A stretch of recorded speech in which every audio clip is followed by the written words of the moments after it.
Assalamualaikum warahmatullahi wabarakatuh. Apa kabar kalian? Semoga kalian baik-baik saja dan tetap diberikan kesehatan oleh Allah Subhanahu wa Ta'ala.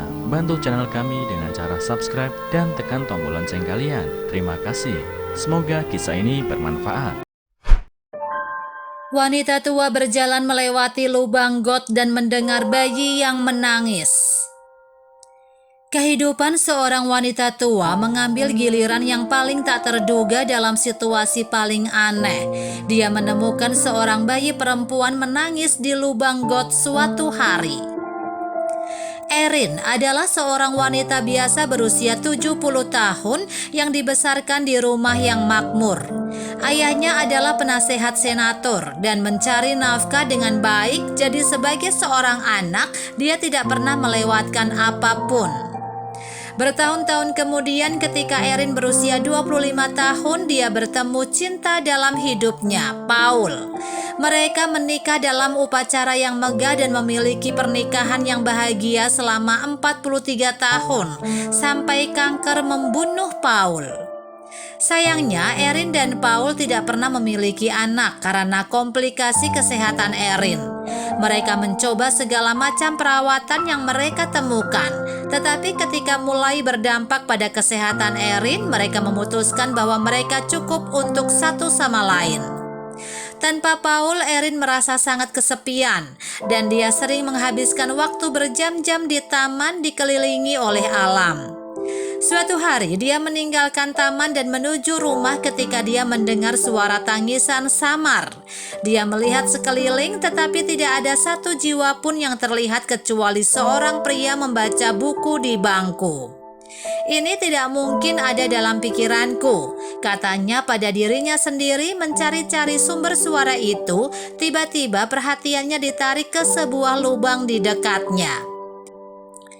Ya Tuhan, tidak mungkin, serunya saat dia mendekati lubang got dan meletakkan telinganya di atas tutupnya untuk melihat apakah suara itu berasal dari sana. Yang membuatnya ngeri, dia menyadari instingnya benar. Ada bayi di dalam lubang got dan Erin tahu dia tidak punya waktu untuk membuang waktu. Dia berlari ke pria di bangku untuk meminta bantuan. Tolong bantu aku, dia menangis. Ada bayi yang terperangkap di sana. Apa? Di mana? Dia bertanya, bingung dengan gangguan yang tiba-tiba. Di dalam lubang got, dia berteriak dan bergegas kembali ke lubang got. Pria itu mengikutinya dari belakang. Dia membantunya mengangkat tutup yang berat dan ketika mereka melakukannya, suara tangisan semakin keras. Untungnya lubangnya tidak terlalu dalam dan mereka bisa mengeluarkan bayi itu dengan selamat. Dia dibungkus handuk di bak bayi dan tampaknya tidak lebih dari 3 bulan. Bu, kita harus menghubungi 911, desak pria itu saat Erin mengenakan mantelnya pada bayi perempuan itu. Tapi Erin bahkan tidak mendengarkannya. Oh sayang, sepertinya dia demam. Rumah sakit tempatku dekat. Bisakah kamu memanggil kami taksi? Saya tidak membawa telepon saya, sayang. Dia meminta pada pria itu tidak dapat memikirkan apapun selain keselamatan bayi. Pria itu memanggil taksi untuk Erin dan bayinya dan menemani mereka ke rumah sakit tempat teman Erin, Dr. Linda Morrison, memeriksa dan merawat bayi itu. Dia meyakinkan mereka bahwa tidak ada alasan untuk khawatir karena anak itu akan baik-baik saja. Dr. Linda berterima kasih kepada pria itu atas bantuannya dan mengatakan kepadanya bahwa dia bisa pulang. Terima kasih atas bantuannya. Kami akan mengurus semuanya dan memberitahu polisi, katanya kepada pria itu sebelum dia pergi. Sementara itu, pikiran Erin membawanya ke suatu tempat yang tidak pernah dia duga. Saya percaya ini adalah pesan ilahi, Linda.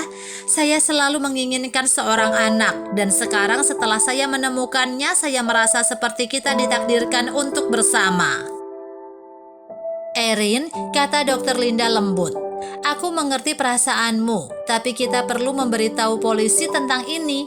Kamu sadar bahwa jika mereka tidak menemukan keluarga bayi, CPS harus terlibat, kan? Erin merasakan hubungan yang aneh dengan bayi perempuan itu, dan dia tidak ingin melepaskannya.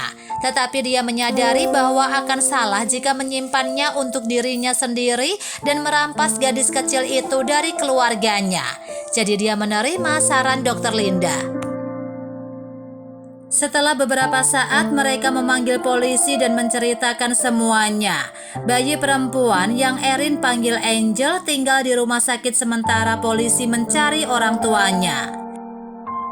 Seminggu kemudian, polisi akhirnya melacak orang tuanya. Mereka adalah pasangan miskin yang tinggal di sebuah pondok kecil. Mereka berdua memiliki masalah minum dan menghabiskan semua uang mereka untuk itu sampai mereka kehilangan rumah. Akhirnya menjadi tunawisma. Suatu hari sebelum Erin menemukan Angel, mereka berdua mabuk dan meninggalkannya di lubang got. Mereka mengklaim bahwa mereka tidak ingin merawatnya dan bahwa dia adalah beban. Kami tidak ingin mengeluarkan uang sepeser pun untuknya. Kami berharap dia tidak pernah datang ke dalam kehidupan kami. Dia hanya kecelakaan, teriak ayah Angel di kantor polisi.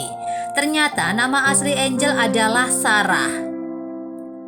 Petugas menangkap pasangan itu dan diputuskan bahwa Sarah akan dikirim ke rumah sakit. Namun hati Erin tidak mengizinkannya. Dia tidak tahan memikirkan Sarah ditinggalkan sendirian.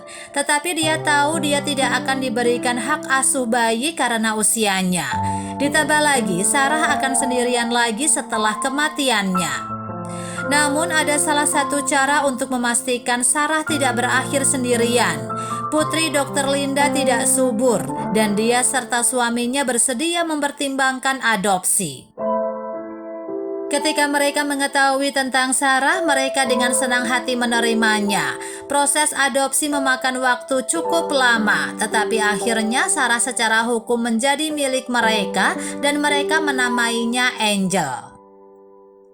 Setelah adopsi, Erin mengunjungi rumah mereka, sering untuk membantu mereka dengan Angel. Orang tua angkatnya, Kathy dan Henry, keduanya adalah orang tua yang bekerja. Mereka akhirnya berencana memperkerjakan pengasuh untuknya. Tetapi Erin mengusulkan dia akan lebih dari senang untuk menjadi pengasuh yang mereka inginkan. Mendengar itu, Kathy tertawa dan berkata, "Kami lebih suka memilihmu sebagai nenek kedua Angel, Erin. Kamu adalah bagian dari keluarga kami karena dia hanya datang kepada kami melalui kamu. Kamu adalah malaikat yang menyelamatkan Angel kami. Terima kasih untuk memberinya kehidupan baru dan nama yang indah. Jadi bagaimana menurutmu? Apakah kamu bersedia menerima pekerjaan itu?" "Ya ampun," bisik Erin berlinang air mata. "Saya tidak akan pernah mengatakan tidak untuk itu. Terima kasih banyak." Apa yang bisa kita pelajari dari cerita ini? Jika Anda benar-benar menginginkan sesuatu, pada akhirnya Anda akan memilikinya. Erin memuja Angel sejak dia bertemu dan ingin bersamanya. Doanya terkabul saat Kathy menawarkannya menjadi nenek Angel.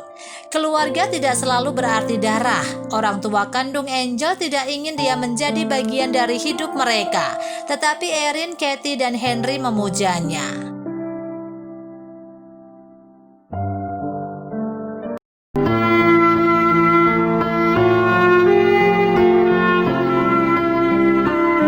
Assalamualaikum warahmatullahi wabarakatuh. Apa kabar kalian? Semoga kalian baik-baik saja dan tetap diberikan kesehatan oleh Allah Subhanahu wa taala. Bantu channel kami dengan cara subscribe dan tekan tombol lonceng kalian. Terima kasih.